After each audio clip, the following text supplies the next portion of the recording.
Because farming is one of the largest industries to noticeably be affected by global warming, I sat down with Deb Gangwish, owner of PG Farms, a group of corn farms in Nebraska, to learn about how climate change is affecting her. We're seeing growing regions move farther north. There's a lot of implications of that. Through the combination of genetics and those growing regions moving farther north, there's folks growing crops that they've not grown before. Some of the models forecast such extreme heat in that southern area that some of the crops they're growing now may not be viable. Deb strives to take care of the planet the best she can.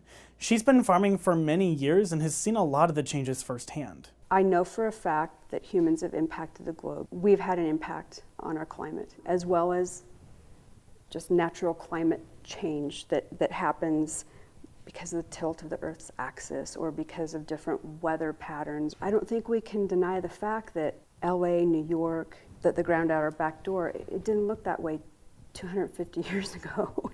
It just didn't. While Deb says she's constantly striving to make the most of what she has, she points out that there are a few occupations that are at the mercy of Mother Nature, like farming. And this farm is open anytime anyone would ever want to question that for themselves with and maybe say, here's the questions I have and they're weighing on my heart and my mind.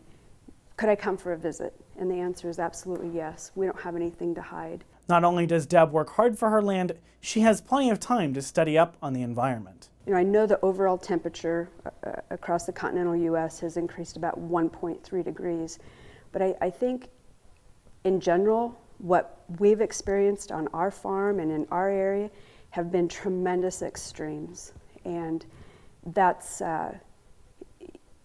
those have been difficult to deal with. We're seeing different frost dates, we're seeing moisture when we don't normally get moisture. I think June was one of the warmest Junes we've had on record. Then we have an August that's completely opposite. Although Deb realizes that things may be bleak now, she has hope for the future if we all work together. When you look out 30 years, there's so many implications they're really horrifically frightening. There are ways for all of us to make some changes in our life. We all have a carbon footprint, all of us.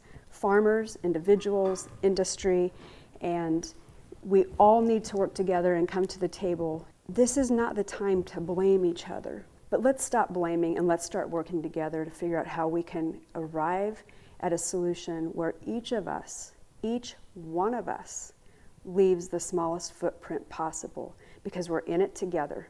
Reporting from the University of Nebraska-Lincoln for Global Student Square, I'm Science Editor Ian Mason.